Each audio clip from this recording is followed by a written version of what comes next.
Más importante sea, ¿salvarnos de qué? Bienvenido. Está comenzando Biblia Fácil, el estudio bíblico semanal del Nuevo Tiempo. Gracias por participar de este programa. Hoy estamos en familia, como siempre, para poder abrir la palabra de Dios y encontrar en cada semana un estudio importante que no solamente enriquece nuestra vida espiritual, sino que nos presenta un cuadro completo sobre la salvación. Esta es ya la segunda lección de esta nueva temporada, y ya sabes que en el capítulo anterior te presentamos los participantes de esta temporada. Tenemos aquí representantes de Argentina, de Uruguay, de Paraguay y Bolivia. ¿Es así?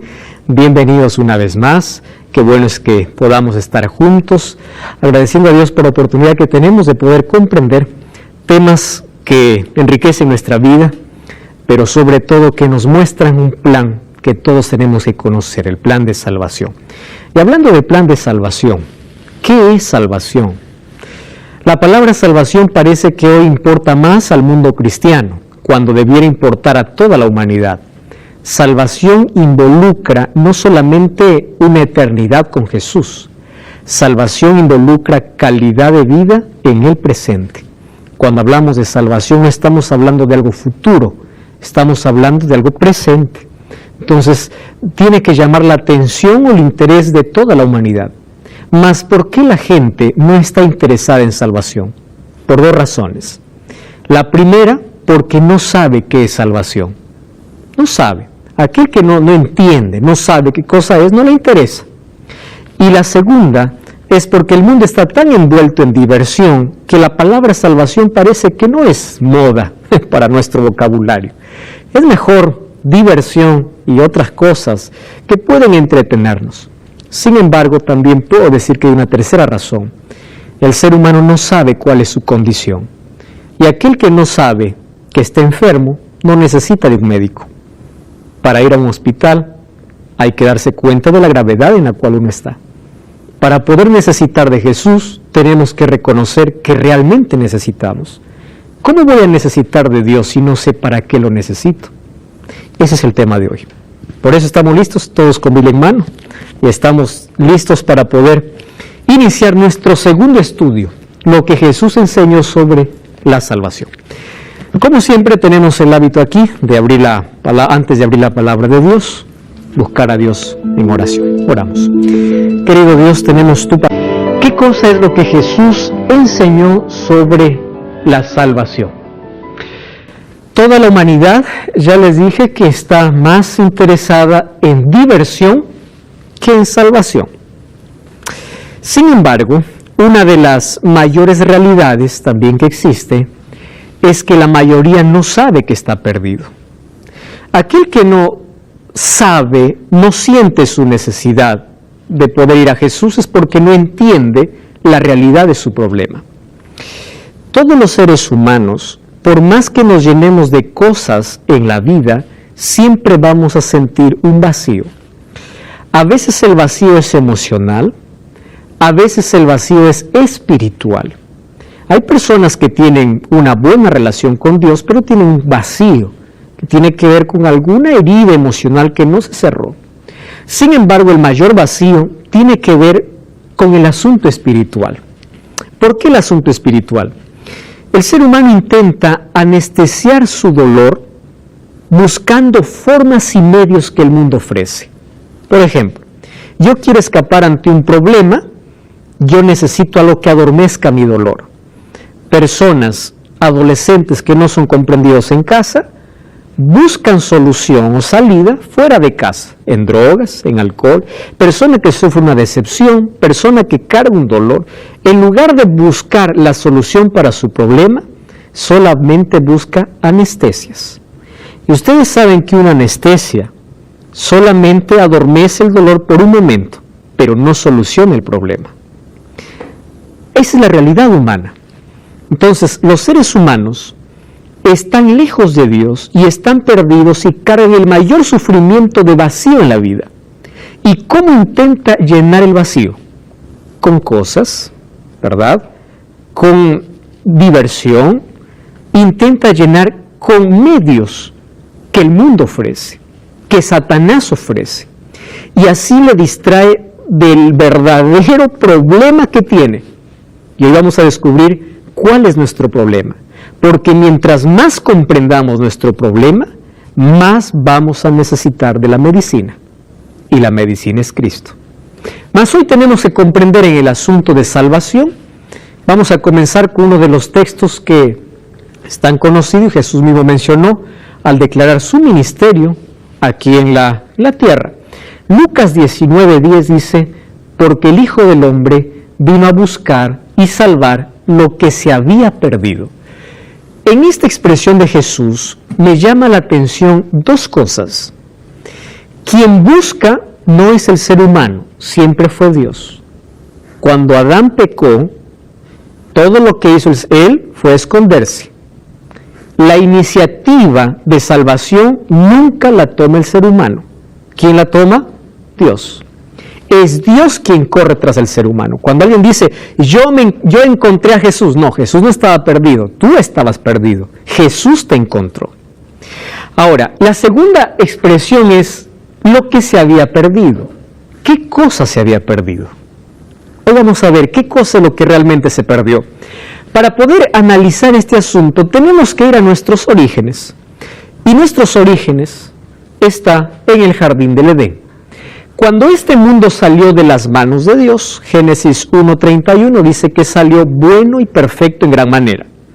Esa perfección era un equilibrio, era una armonía que existía entre los seres humanos y la naturaleza, pero la mayor armonía que existía era entre los seres humanos y Dios. Es decir, nosotros salimos de las manos de Dios perfectos, por lo menos en dos aspectos, en el aspecto moral y en el aspecto físico. El pecado ha degradado los dos aspectos, el aspecto moral y físico. Pero una de las cosas que destruyó inmediatamente el pecado fue nuestro deseo de estar con Dios. Y ese es el problema que nosotros no podemos superar. ¿Por qué al ser humano tanto le cuesta buscar a Dios? Porque eso es lo que dañó, deterioró el pecado. Cuando salió de las manos de Dios, el ser humano encontraba placer estar en la presencia de Dios. Hoy el ser humano ya no encuentra más placer en eso. Para que encuentre nuevamente placer en Dios, Dios tiene que hacer un trabajo de restauración en la vida. Si no, no encuentra placer. ¿Cómo mira la sociedad, por ejemplo, a un cristiano? Como alguien fuera de lugar, ¿verdad? Como alguien... tú ya escuchaste a aquellas personas que dicen, diviértete. Tú no sabes qué es la vida, ¿verdad? Porque te estás perdiendo de varias cosas, correcto. Pero aquel que es restaurado por Dios, aquello que él ve ganancia, él lo ve como pérdida.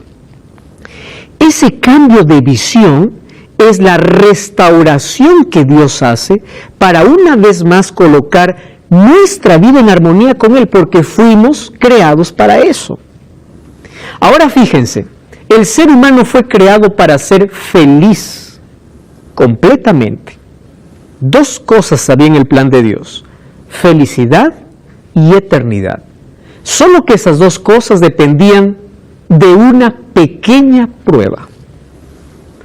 La pequeña prueba que Dios colocó en el jardín del Edén es: de todo árbol del huerto podrás comer, mas del árbol de la ciencia del bien y del mal no comerás, porque el día que de él comieres, ciertamente morirás. La orden de Dios fue clara: el día que comieres, vas a morir. Mas aquí viene la pregunta: ¿por qué una prueba para ellos? Ya se preguntaron ustedes eso. ¿Acaso Dios no pudo haber dicho, yo los creé para ser felices? Punto final. Correcto, se acabó. ¿Por qué necesitaban pasar por una pequeña prueba? Aquí viene la respuesta. Dios no solamente creó este mundo, Dios creó el universo. Y todos los seres que Dios ha creado, Dios los ha creado como seres libres. ¿Los ángeles tienen libertad? ¿Sí o no? Sí, por eso es que uno de ellos se rebeló. Toda la creación que salió de las manos de Dios, lo hizo con un regalo precioso que nadie te puede quitar, que es libertad. Mientras nosotros no entendamos eso, no vamos a entender esta prueba. Entonces, ante la vista del universo, Dios estaba creando una criatura que era imagen y semejanza de Él, pero no está creando robots mecanizados donde Dios los programa y ellos hacen lo que Él quiere. No. Dios hizo seres libres. ¿Y cómo tendría que probarse su libertad si no habría una prueba para elegir? Imposible, ¿verdad? ¿Cómo tú puedes probar que alguien es libre si no le das opciones para elegir? Es por eso que Él no colocó una gran prueba, colocó una pequeña prueba. ¿Por qué pequeña? Gran prueba hubiese sido si Dios hubiese dicho: solo de un árbol podrán comer y de ningún otro no podrán comer.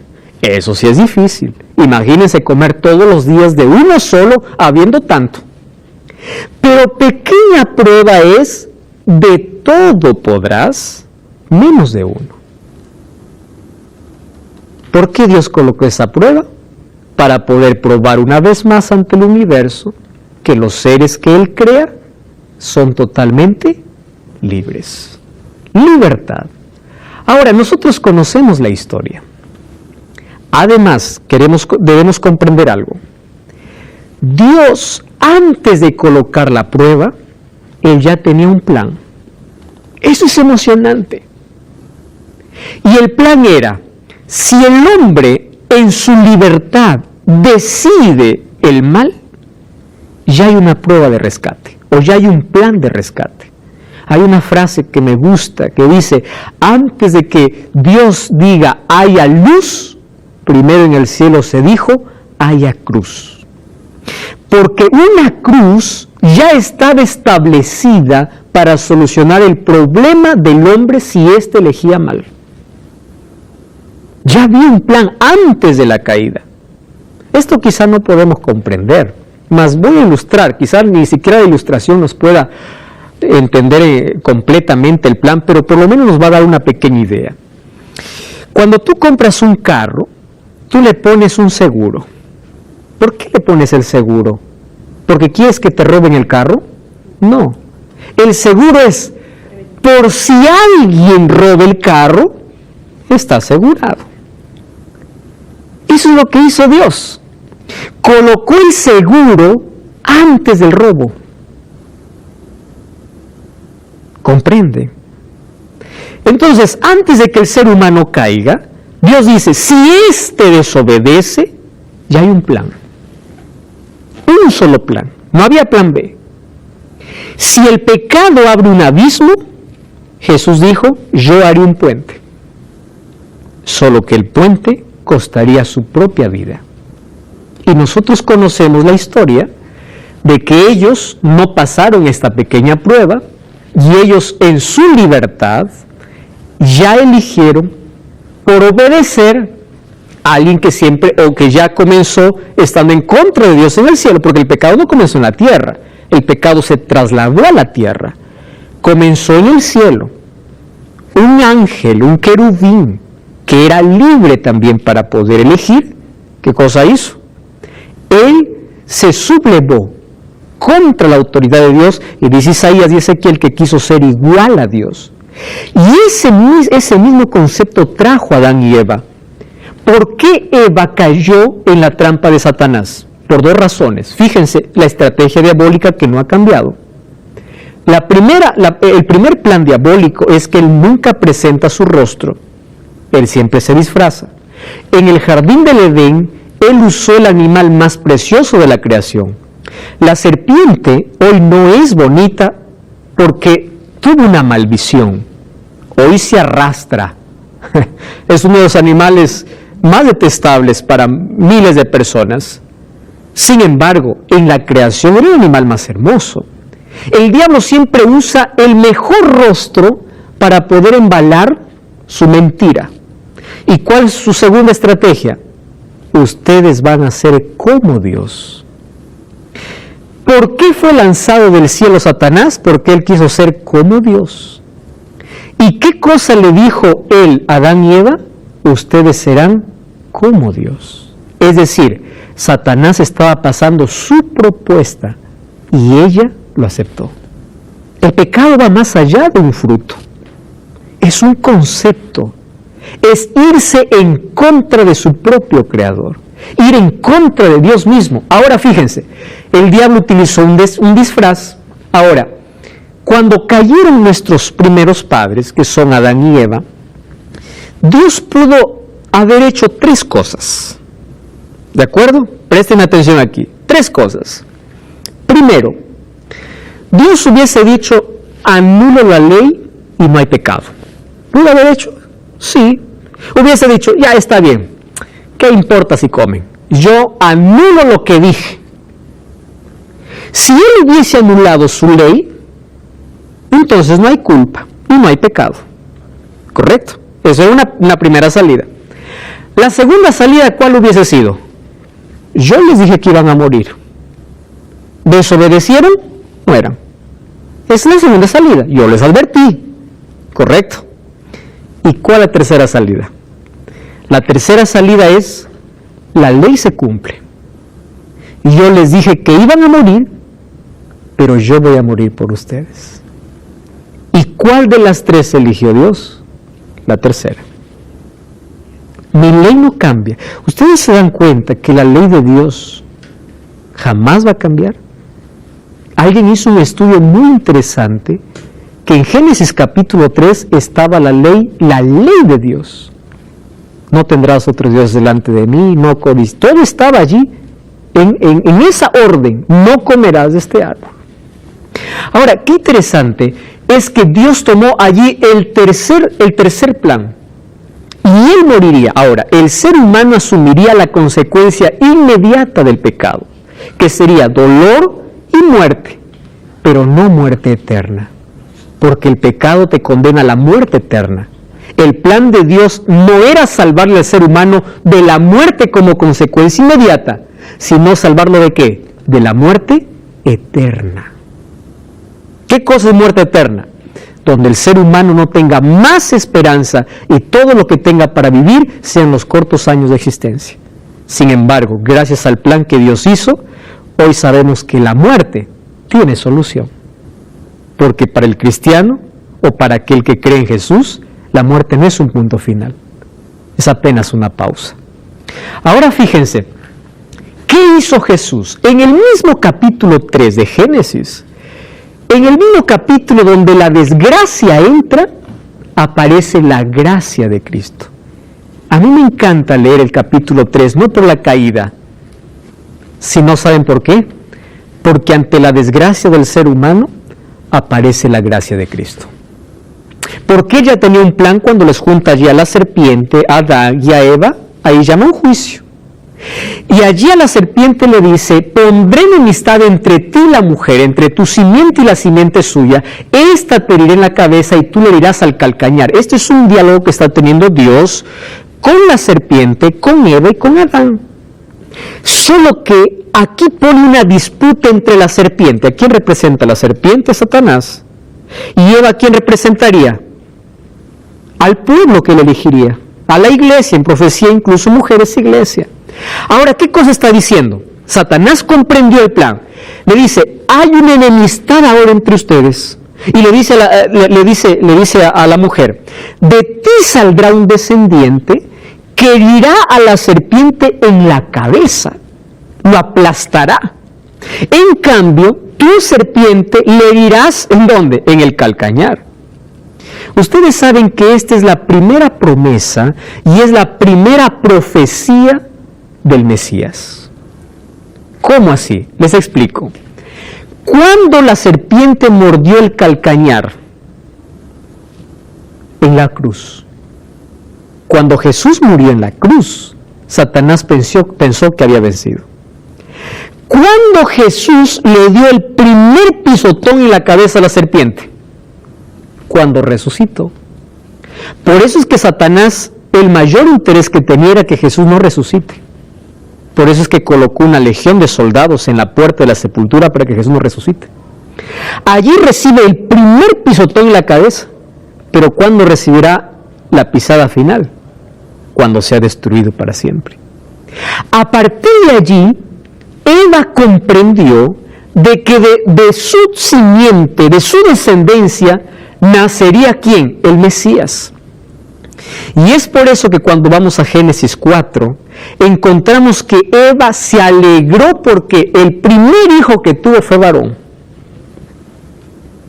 ¿Y por qué le puso Caín? Dice, vamos a Génesis 4, miren, interesante. Génesis capítulo 4, versículo 1. Tienes allí, por favor, puedes leer el texto.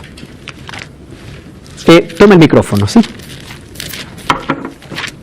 Génesis capítulo 4, versículo 1. Conoció Adán a su mujer Eva, la cual concibió y dio a luz a Caín, y dijo, por voluntad de Jehová he adquirido varón. Miren, qué interesante. Caín, por voluntad de Jehová, este es varón. ¿Por qué ella puso el nombre de Caín y por qué se alegró por ser varón? Porque ella pensó que su primer hijo sería el Mesías. Ustedes van a encontrar en todo el Antiguo Testamento que todas las mujeres israelitas querían tener un hijo varón, porque todas querían ser madre del Mesías. Todas. Y todas estaban con esa esperanza durante 4000 años. Y después Dios eligió allá a María. Ahora, fíjense, es interesante que ese plan de salvación que ya estaba elaborado en la eternidad, ahora es presentado directamente a Adán y Eva. Porque como ellos estaban vestidos de hojas de higuera, ¿qué cosa es lo que sucede allí? Hubo muerte, pero ¿quién murió? Un cordero. Ese cordero sustituyó, es decir, murió en lugar de ellos.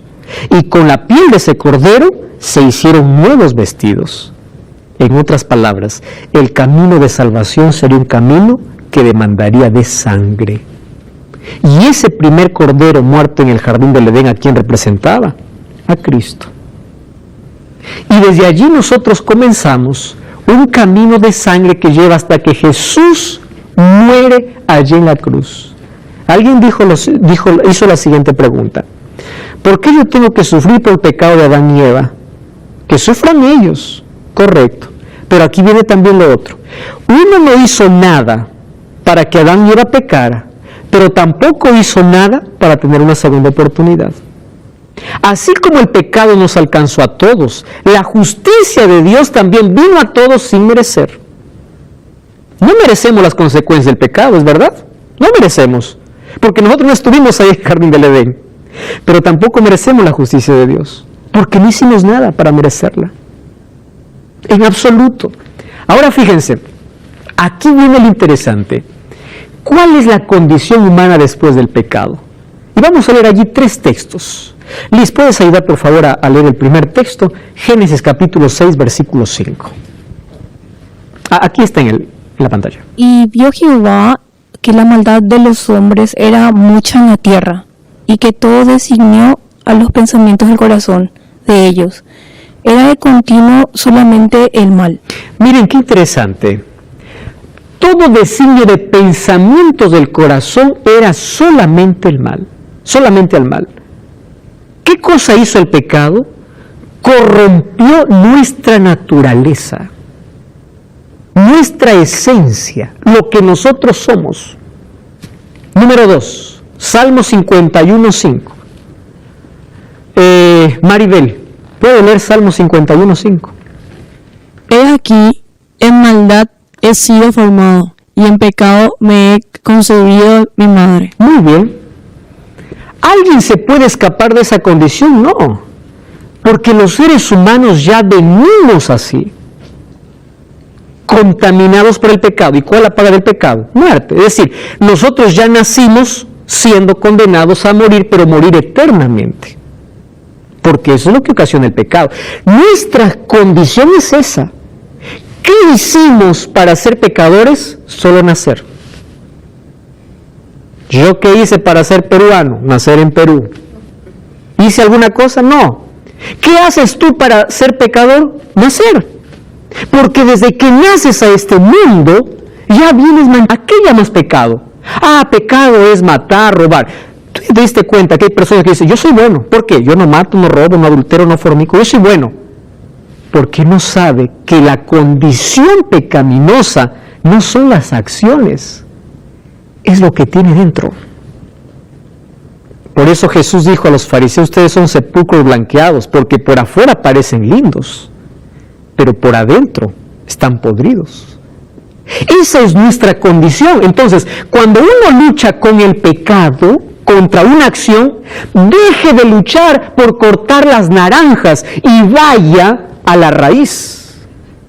Y el único que puede cambiar nuestra raíz para dejar de producir eso es Dios.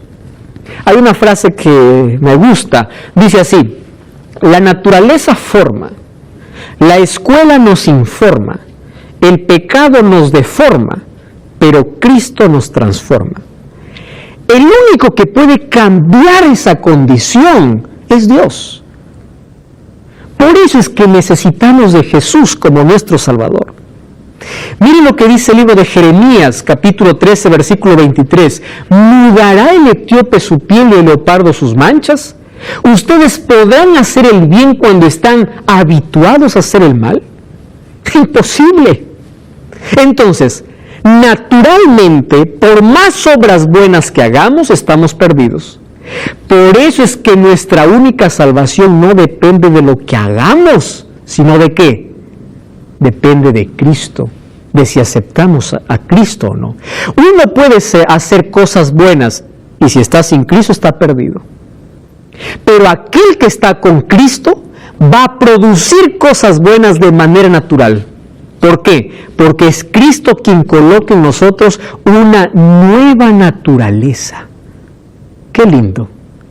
¿Saben cuándo sucede eso? Cuando el ser humano reconoce su condición y dice, Señor, yo quiero cambiar. Yo acepto a Jesús. En ese momento, Dios coloca en ti otra naturaleza, que se llama naturaleza espiritual. Y dentro de ti comienza una pelea interna. Tú sabes que estás mal, quieres cambiar, y la naturaleza espiritual dice, lee la Biblia, ora. Y la naturaleza carnal dice, no lo hagas. Y una lucha interna. ¿Quién va a ganar? De acuerdo a la naturaleza que tú puedas alimentar más. Eso vamos a ver en la próxima lección cuando hablemos de santificación. Pero nosotros no podemos alcanzar la salvación porque somos esencialmente, en esencia, malos. Por eso la salvación depende solamente de Cristo. Esa es la cosmovisión correcta. Según la filosofía, según la ciencia, tú puedes decir, tú eres una persona buena de acuerdo a tus acciones. Según la Biblia, todos somos malos. Nacimos malos. Y el único que puede transformar nuestra condición es Cristo. Venimos infectados por el mal, con una naturaleza que nos condena a la muerte. ¿Cuál fue el plan divino? El texto más lindo encontramos en el Evangelio es Juan 3:16. ¿Qué cosa dice Juan 3:16? Porque de tal manera amó Dios al mundo, que ha dado a su Hijo unigénito, para que todo aquel que en Él cree no se pierda, mas tenga vida eterna. ¿Por qué Cristo vino? ¿Recuerdan cómo ejemplificó su misión? Yo vine a buscar y salvar. Buscó al ser humano que estaba perdido. ¿Y cómo lo salva? Hay una palabra que me gusta. La palabra restaurar.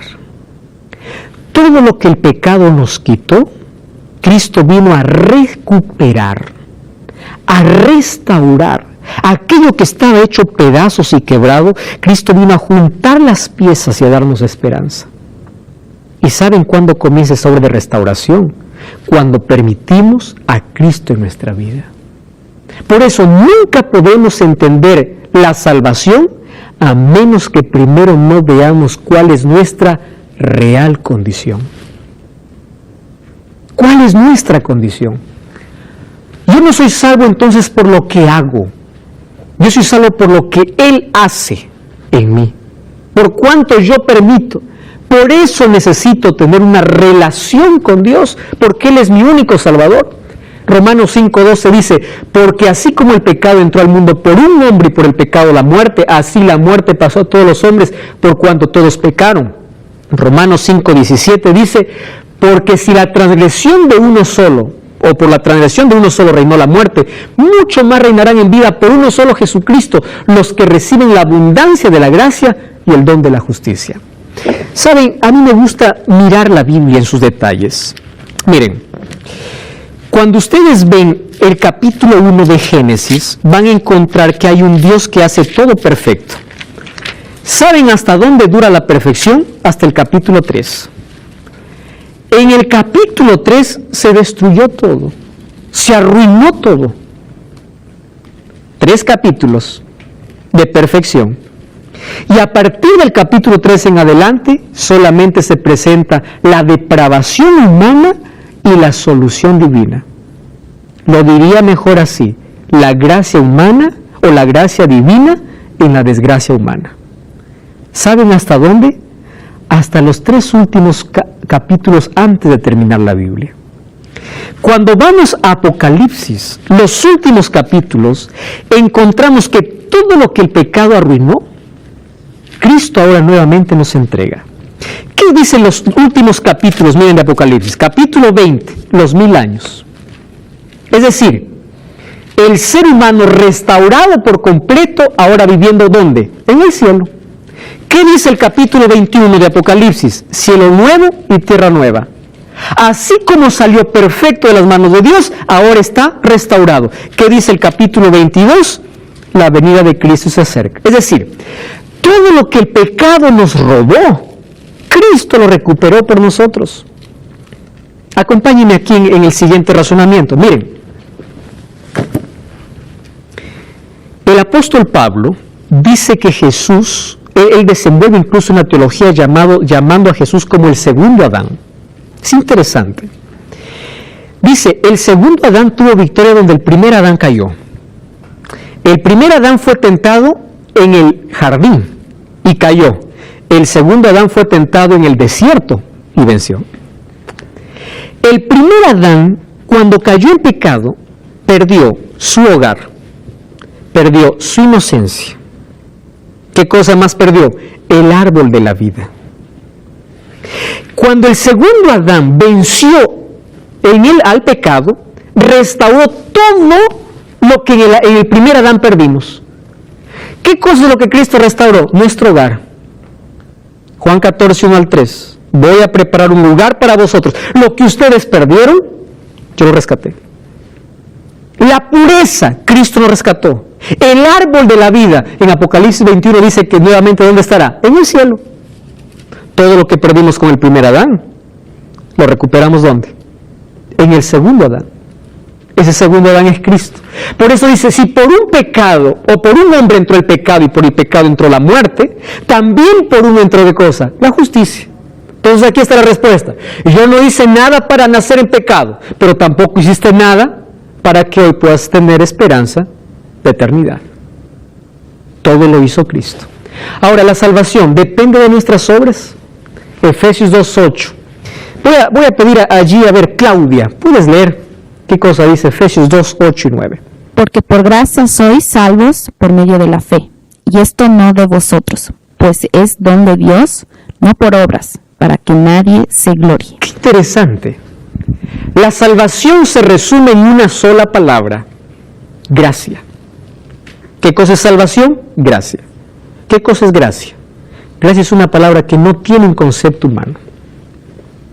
¿Qué es gracia? Gracia es regalo. No, eso no es gracia. ¿Qué gracia? Es perdón. No, eso no es gracia. La gracia es una de las palabras que no tienen un concepto definido o un concepto claro. ¿Por qué? Porque es tan grande que no hay palabras para poder definirlo. Es el presente que Dios da. Ahora dice, nadie se salva por hacer. Entonces aquel que dice, para salvarse hay que hacer peregrinaciones, hay que hacer esto, hay que lo otro, tienes que hacer sacrificios, para salvarte, para alcanzar la salvación, hay que cumplir reglas. No. Salvación es así, es gracia. Ah, pastor, entonces ya no hay que ser obediente, no hay que guardar los mandamientos, no hay que... Espera un momento. Mira lo que dice allí Gálatas una vez, dice, el hombre no es justificado por las obras de la ley, sino por la fe en Jesucristo. Nosotros hemos creído en Jesús para ser justificados por la fe en Él, no por obras de la ley, por cuanto por las obras de la ley nadie es justificado. ¿El apóstol Pablo está atacando la ley? No, está explicando qué es gracia. Hay muchas personas que dicen, ustedes como adventistas dicen que para salvarse hay que guardar la ley. No, nosotros no decimos eso. Nosotros decimos así. La salvación es por gracia. ¿Correcto? Los resultados de la gracia en la vida es la obediencia. Nadie llega al cielo haciendo. Llegamos por la gracia de Dios. Pero aquel que recibe la gracia de Dios pone su vida en armonía con la voluntad de Dios. Y allí viene el segundo elemento. El ser humano es salvo por gracia y por fe. Y la fe es activa. Fe y gracia. Lo vamos a entender mejor aquí en una ilustración. Miren, si no somos salvos por la gracia, ¿cuál es el valor de las obras? Aquí viene. Porque somos hechura suya, dice Efesios 2:10, creados en Cristo Jesús para buenas obras, las cuales Dios preparó de antemano para que anduviésemos en ellas. Es decir, las obras aparecen de manera natural en aquel que recibe la gracia de Dios. Por eso es que en Mateo 25, cuando Jesús dice, tuve hambre, me dices de comer, tuve sed, me dices de beber, él dirá, Señor, ¿cuándo fue eso? Y ni siquiera se acuerdan. ¿Saben por qué no se acuerdan? Porque ellos nunca imaginaron que por obras se salvan. Las obras fueron de manera natural. Totalmente natural. La obediencia a la ley de Dios, la obediencia a la palabra de Dios tiene que ser el resultado. Es decir, la obediencia no es la causa de la salvación, sino la consecuencia, el resultado.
La causa de nuestra salvación, ¿quién es?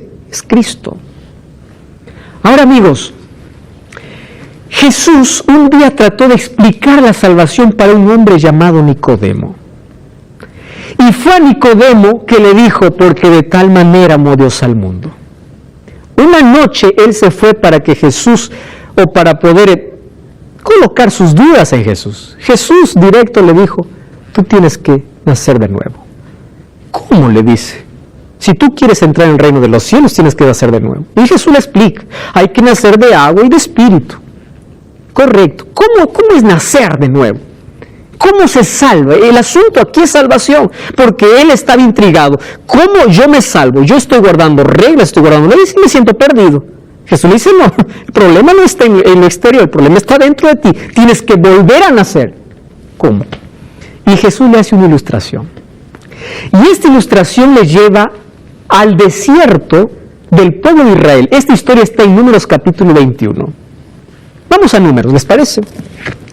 Números 21 dice que el pueblo de Israel una vez más se quejó contra Dios. ¿Qué cosa hizo Dios? Dios quitó su protección y aparecieron serpientes venenosas. Miren allí, capítulo 21, versículo 4. Se desanimó el pueblo por el camino, comenzó a hablar contra Dios y contra Moisés, etcétera, etcétera. Dios envió al pueblo serpientes venenosas que mordían al pueblo y así murieron. Miles. ¿Correcto? Ahora,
ellos, dice en el versículo 7, hemos pecado. ¿Por dónde comienza la salvación? Cuando uno reconoce cuál es su condición. Hemos pecado, por favor que quiten estas serpientes. Y Jesús, oh Dios, les dice, hazte una serpiente de bronce. Ponle ahí en el centro. Aquel que es picado por una serpiente, mira y yo sana. Piensa conmigo lo siguiente. Una serpiente te está mordiendo. Tú tendrías el valor de mirar a otra serpiente. Eso se llama fe. ¿Qué cosa es fe? Creer. La fe demanda de acción y demanda de obediencia. Porque el ser humano que le pica a la serpiente hubiese dicho, no, yo miro cualquier otra cosa, menos la serpiente. Termina muerto. ¿Me entienden? ¿Qué cosa es esto? Fe. ¿Qué involucra fe? Obediencia. ¿Y por qué la serpiente? Esa serpiente de bronce, allí en esa asta que fue colocada, Jesús dice en San Juan capítulo 3, así el Hijo del Hombre será levantado.